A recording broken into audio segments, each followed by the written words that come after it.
Hello, 7th and 8th grade English class. Sure are missing everyone.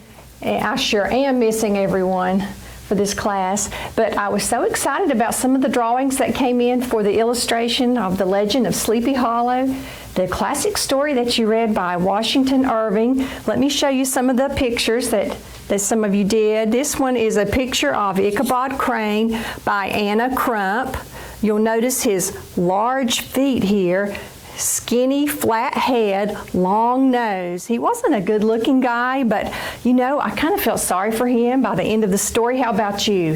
He turned out to be one of my favorite characters. Sophia did this drawing of Ichabod and the girl that he was in love with, Katrina von Tassel. And so you'll see here, she's a very lovely, graceful lady. And there he is, sure enough, with the huge hands and the huge feet.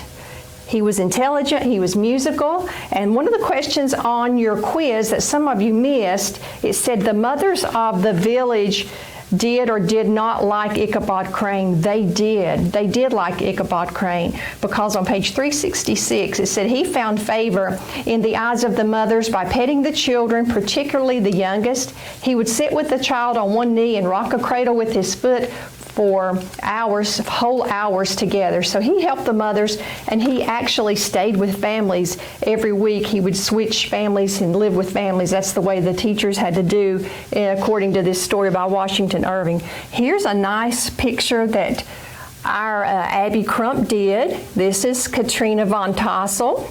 She was very well liked by Ichabod Crane and another character in the story, Brom Bones. And a couple of you said, yes, you would like to have a cool name like Brom Bones. I would definitely like to have his name. And then over here, this is by our own Karina Davidson, and she has a picture of the Headless Horseman.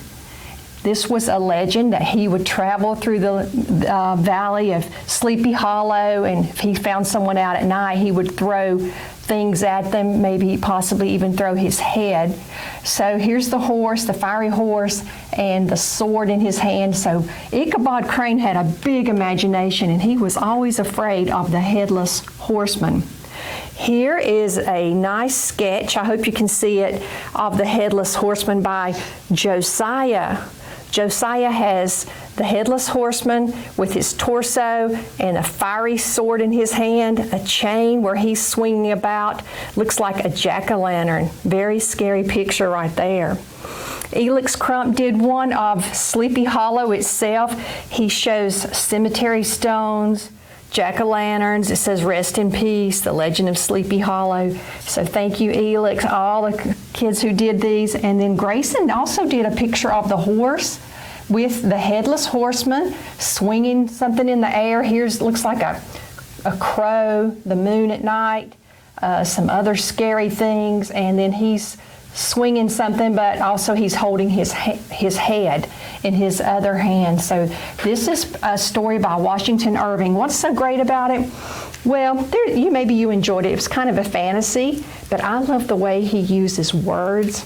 It says right here that he was tall. Ichabod Crane was tall, but exceedingly lank, with narrow shoulders, long arms and legs, hands that dangled a mile out of his sleeves, and feet that might have served for shovels.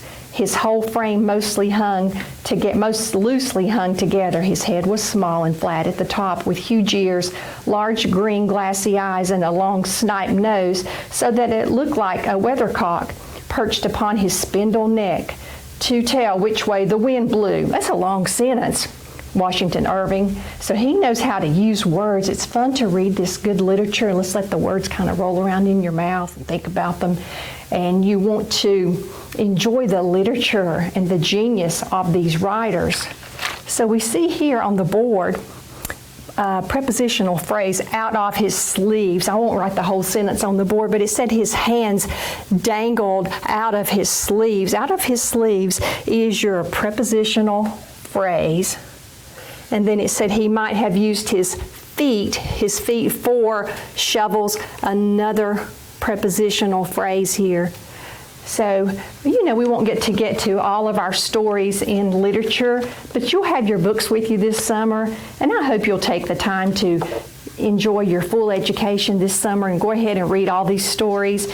Some are better than others, of course. There's The Wreck of the Hesperus is a poem, a long poem by, I believe it's Henry Wadsworth Longfellow. You know that he is famous because it gives all three names, Henry Wadsworth Longfellow. And that means you're famous if people use all three of your names. Read that story, The Wreck of the Hesperus. It's very sad. Get your Kleenexes ready and let me know how you like that this summer. God bless all of you. We love you, and we'll let you go at this time.